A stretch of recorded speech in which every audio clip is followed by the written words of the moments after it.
October 30th, 2024. 11:38 p.m. Westview Mall, Outer Portland. A concrete mausoleum since the last store shuttered in 2019.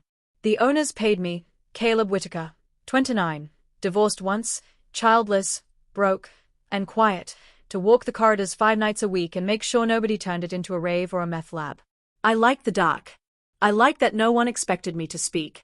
I liked that the only living things I ever saw were rats and the occasional raccoon that figured out how to work the motion sensors. That night the air tasted metallic, like a storm was coming even though the forecast was clear. I was on the second floor, past the corpse of a Forever 21, when I saw it. A door. Not the rusted service doors I knew by heart. This one was brand new, glossy black lacquer, gold handle, no dust, no scratches. A brass plaque, perfectly scented. Live the life you've always watched. One entry. No return. I laughed so hard my mop handle clattered. Some TikTok prank. Rich kids with too much daddy's money. I took a picture. Flash reflected off the gold like it swallowed the light.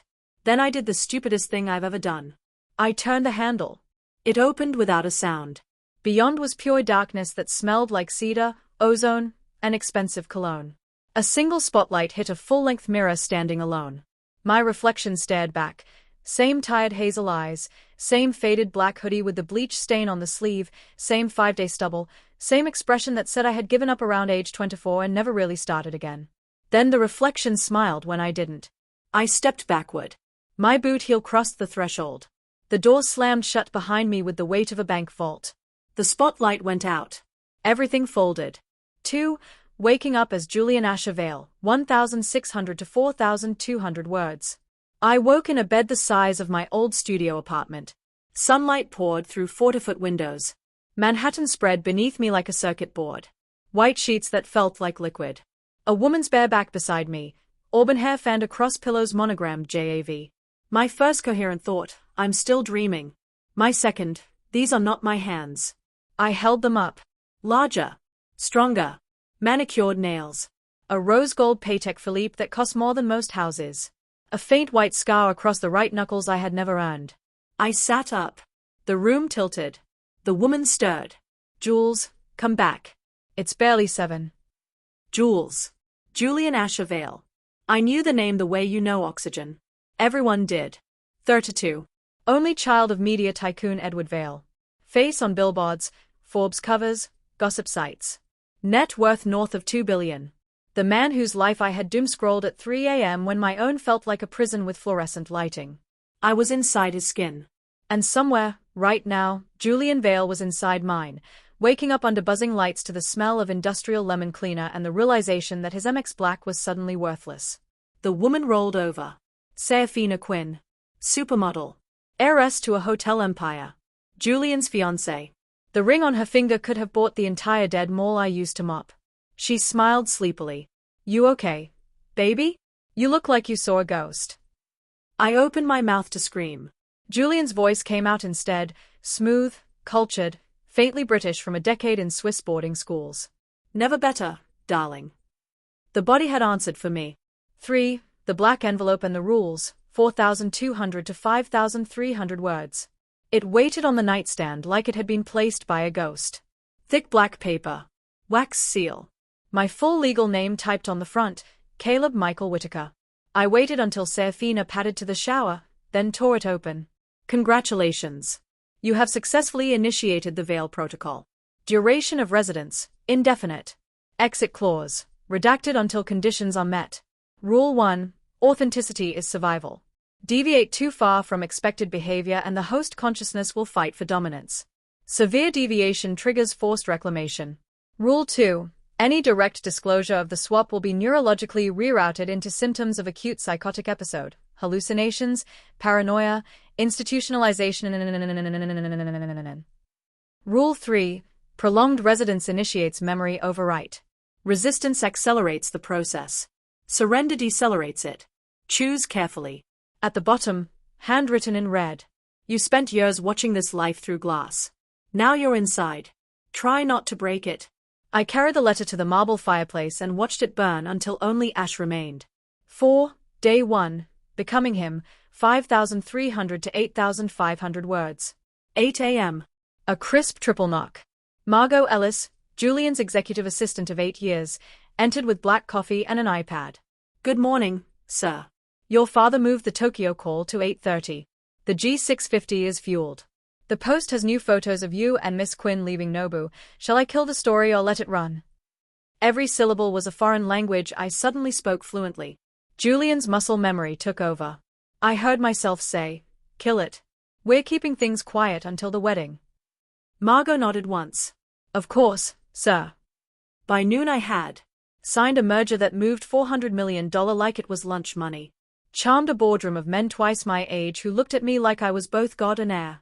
Allowed a stylist named Luca to dress me in a charcoal Tom Ford suit that cost $12,000 and fit like water. Posed on the sidewalk while paparazzi screamed Julian. Wedding date. And this way, Mr. Vale. Every mirror showed Julian smirking back with my terror behind his eyes. I hated how good it felt. I hated that I didn't hate it enough. 5. The penthouse and the fiancé, 8,500 to 10,200 words.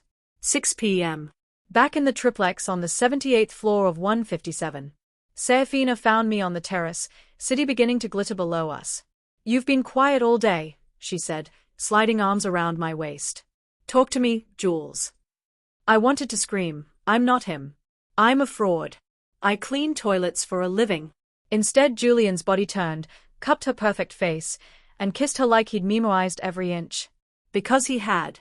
Later, in the shower built for 6, I stared at water streaming over abs I hadn't earned and whispered my old life like a rosary.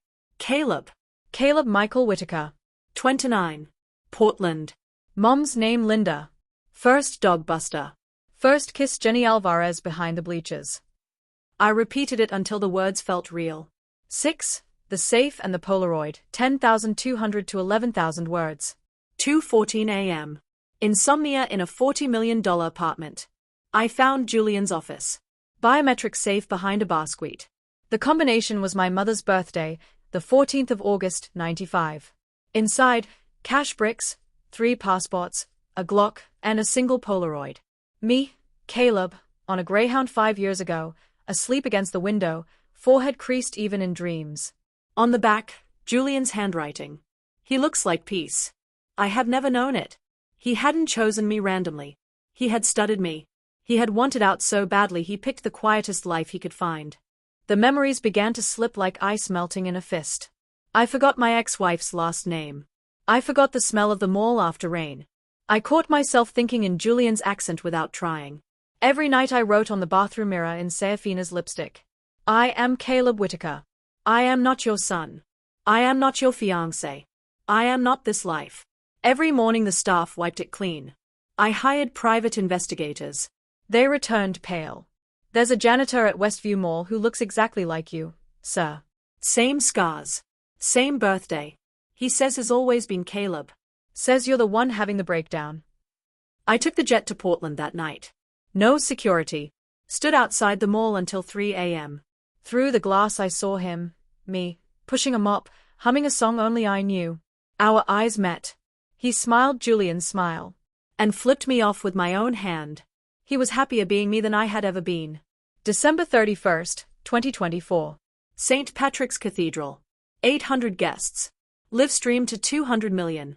Serafina in 40,000 hand-sewn crystals. Me in midnight blue Tom Ford. The Archbishop asked if anyone objected. I opened my mouth to scream the truth. What came out was Julian's voice, velvet and sure. I do.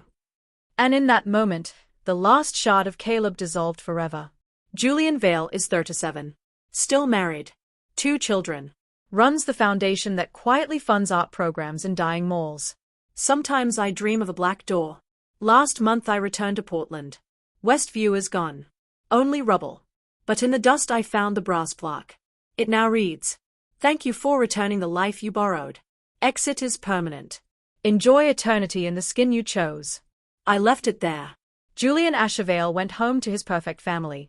And somewhere, in a place no mirror can reach, Caleb Whitaker finally stopped screaming. If you ever see a door that wasn't there yesterday, keep walking. Some lives are only beautiful from the outside. Some wishes are cages with gold bars.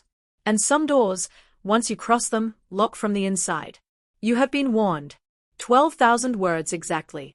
No more. No less. No way back.